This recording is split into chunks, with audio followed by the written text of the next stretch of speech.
के पीएससी का assistant director का पेपर जो कल हुआ है यानी 26/6/2025 को उसको हम कंप्लीट सॉल्व करने जा रहे हैं। ये पेपर मुख्तलिफ जो सब्जेक्ट्स के माहिरीन हैं उनसे डिस्कस करने के बाद मैं सॉल्व कर रहा हूँ। और सबसे पहले इंग्लिश को सॉल्व करते हैं। चूँकि इंग्लिश मेरा अपना सब्जेक्ट है इसलिए सबसे पहले इसको स्टार्ट करते हैं। तो गौर से देखिएगा और अंडरस्टैंड करने की कोशिश कीजिएगा। ये सिर्फ इस असिस्टेंट डायरेक्टर के लिए ही नहीं बल्कि ये जो एमसीक्यूज़ हैं एजेके पीएससी के, ये एमसीक्यूज़ डिफरेंट टेस्ट में बार बार रिपीट होते हैं।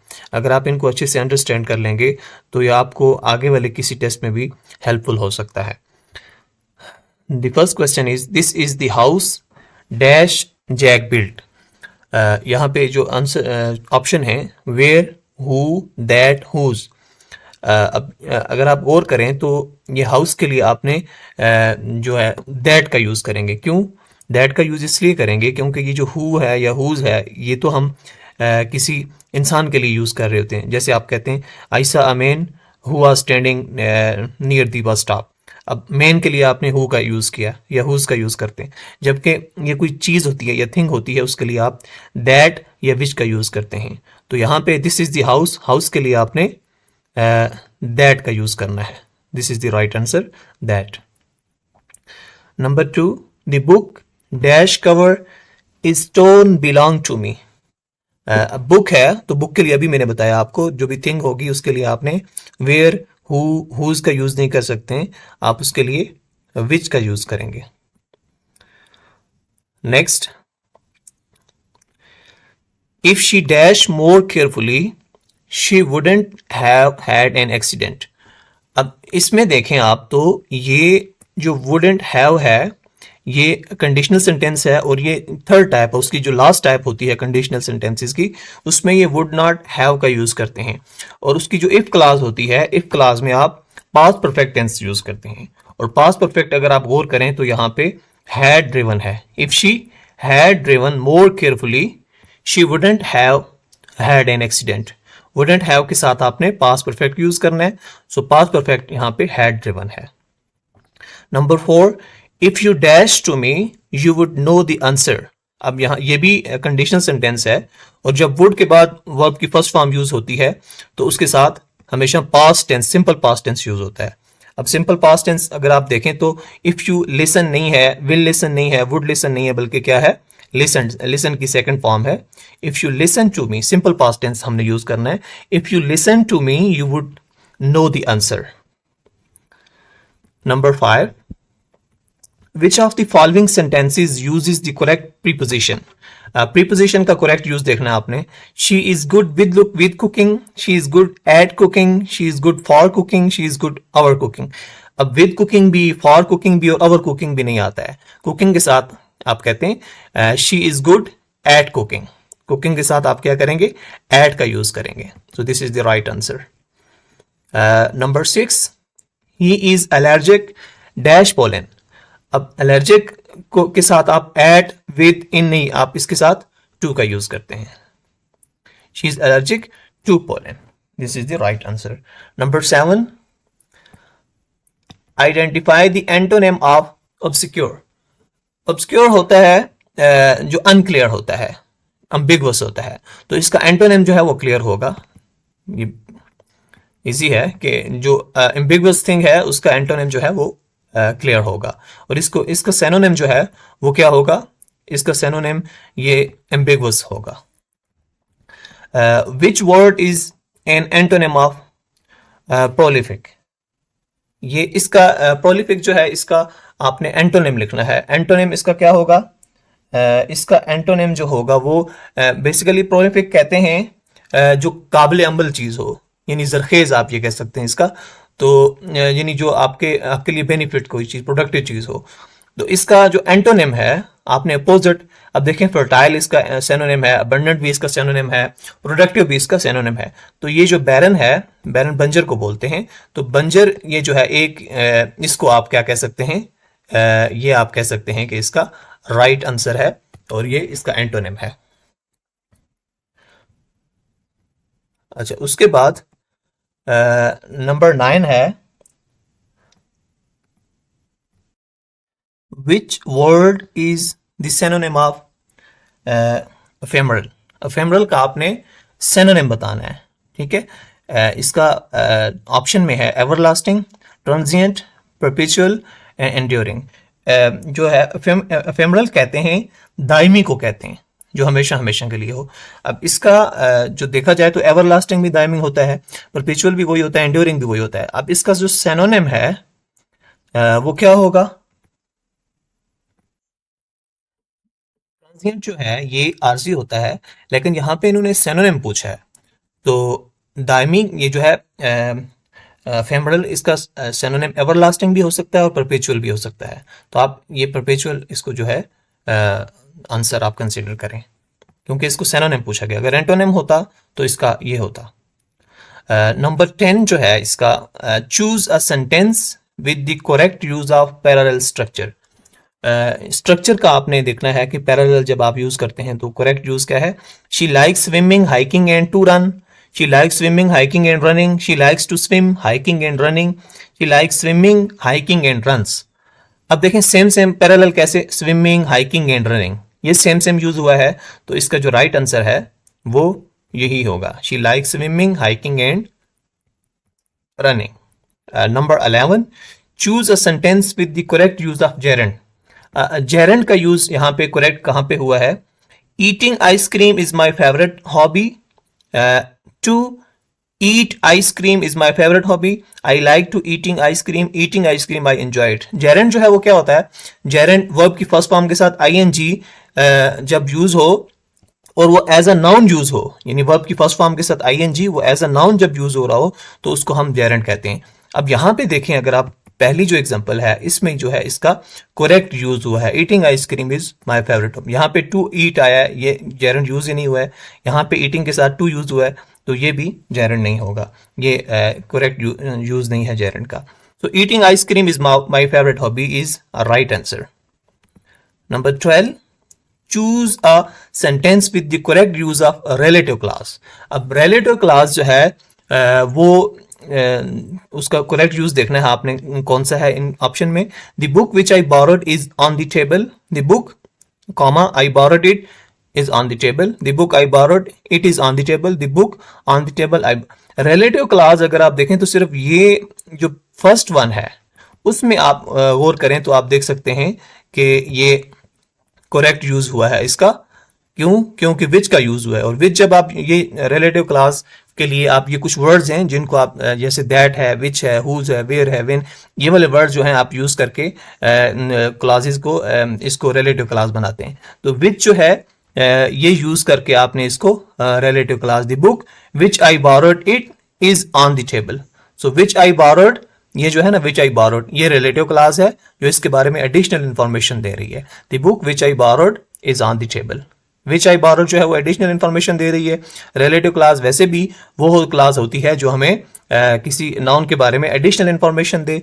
तो the book which I borrowed, ये जो है विच आई बोरोड, ये एडिशनल इंफॉर्मेशन दे रही है, is on the table. So this is the right use of relative class. I think आप इसको अच्छे से अंडरस्टैंड कर रहे होंगे जिस तरह से मैं समझा रहा हूं आपको। Number 13, choose a sentence with the correct use of apostrophe. Apostrophe का यूज आपने देखना है। The dog's tail wags excitedly, the dog's tail wags excitedly, the dog's tail. अब इसमें आपने देखना क्या है, एपॉस्ट्रॉफी तो दो ही जगह पे यूज हुआ है अगर आप देखें, एक नंबर 2 में और नंबर 3 में। अब डॉग्स टेल, ये नंबर 2 जो है ये सिंगुलर के साथ आप इस तरह यूज करते हैं, और प्लूरल अगर आपका मतलब एक से ज्यादा डॉग्स हैं तो फिर उसके साथ आप ये भी यूज कर सकते हैं। लेकिन यहां पे इस जुमले में इसका जो राइट आंसर है वो ये कंसीडर किया जाएगा, this is the right answer. Select a sentence with the correct use of comparative form. Comparative जो एडजेक्टिव है उसकी 3 डिग्रीज होती हैं, पॉजिटिव, कंपैरेटिव और सुपरलेटिव। दूसरी डिग्री का यूज आप देखें हम राइट कैसे करेंगे। This is the more difficult. अब डिफिकल्ट फर्स्ट फॉर्म है, मोर डिफिकल्ट और मोस्ट डिफिकल्ट, ये पहले आपको पता होना चाहिए। मोर डिफिकल्ट जो है वो इसकी कंपैरेटिव फॉर्म है। This is the more difficult question, this question is difficulter, ये गलत है। This question is most difficult and this question is more, ऊपर वाला मोस्ट है, नंबर 3 वाला मोस्ट वाला, ये जो बी और सी है ये तो टोटली गलत हैं। डिफिकल्टर भी नहीं होता है और मोस्ट भी नहीं होता है सेकंड कंपैरेटिव डिग्री। सिर्फ आप ए और सी में से आपने आप देखना है कि कौन सा this question is more difficult. अब अगर आप पहले नंबर पे देखें तो मोर के साथ यहां पे दी यूज हुआ है, और दी जो है वो कंपैरेटिव डिग्री के साथ नहीं यूज होता है, ये सुपरलेटिव डिग्री के साथ हमेशा दी का यूज होता है। तो ये जो है पहले वाला भी गलत हो जाएगा। तो इसका नंबर 4 पे है this question is more difficult, this is the right answer. 15 which of the following is a coordinating conjunction. Coordinating conjunction जो है ना वो अगर आपको किसी ने बताया हो तो वो फेन बॉयज होते हैं, यानी FAN फॉर, फेन ए से एंड, आर से nor, and boys B, but, और, येट, सो, ये सारे वर्ड जो होते हैं वो फेन बॉयज में कोऑर्डिनेटिंग कंजंक्शन होते हैं। सो यहाँ पे अगर आप देखें तो ऑल्दो, बिकॉज, हाउएवर जो है ये कोऑर्डिनेटिंग कंजंक्शन नहीं है, सिर्फ ये जो एंड है this is the example of coordinating conjunction. Number 16, identify the subordinating conjunction in this sentence. After the rain stopped, we went for a walk.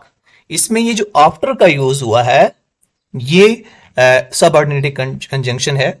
ये कुछ वर्ड्स होते हैं subordinating conjunction के जो मैं आपको कभी बता दूंगा।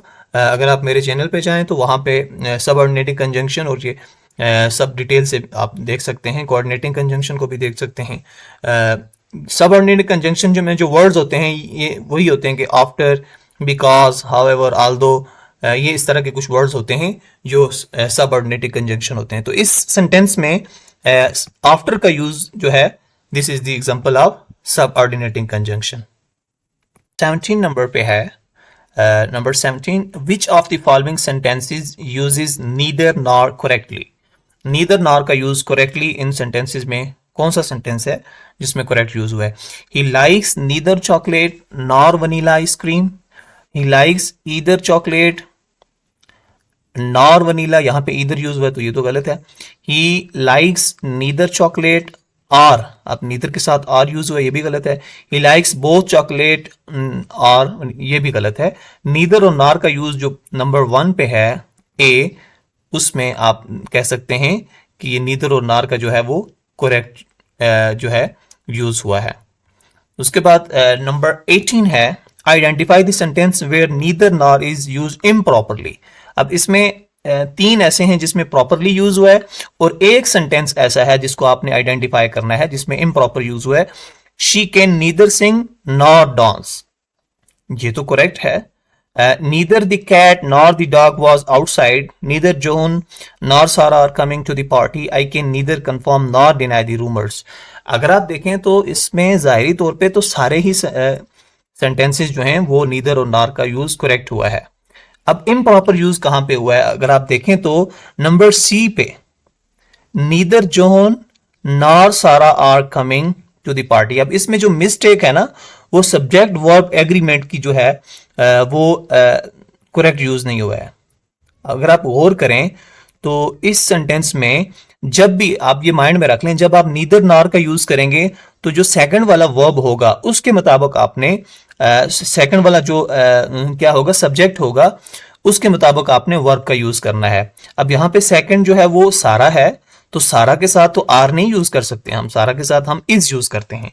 सो इज यूज ना होने की वजह से ये जो सेंटेंस है ये गलत हो जाता है। So this is the improper use of neither nor.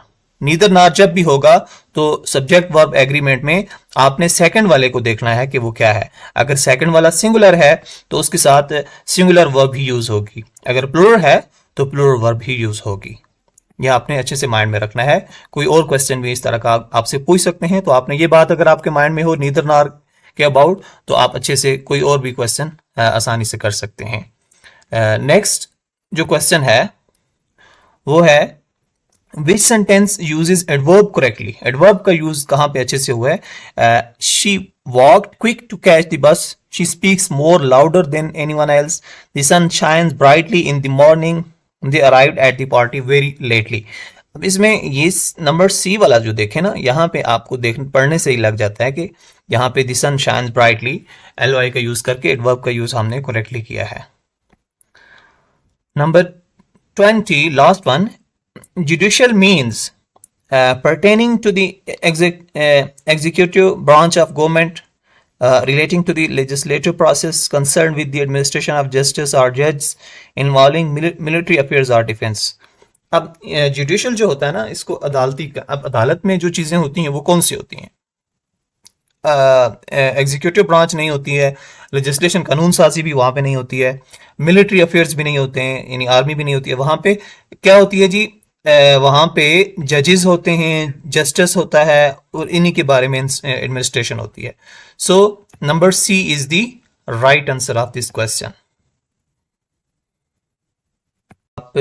अगर आप चैनल पे न्यू हैं तो आप चैनल को सब्सक्राइब कर लें ताकि इस तरह की जो फ्रूटफुल वीडियो होगी आप तक आसानी से पहुंच सके। Thank you. अल्लाह हाफिज़।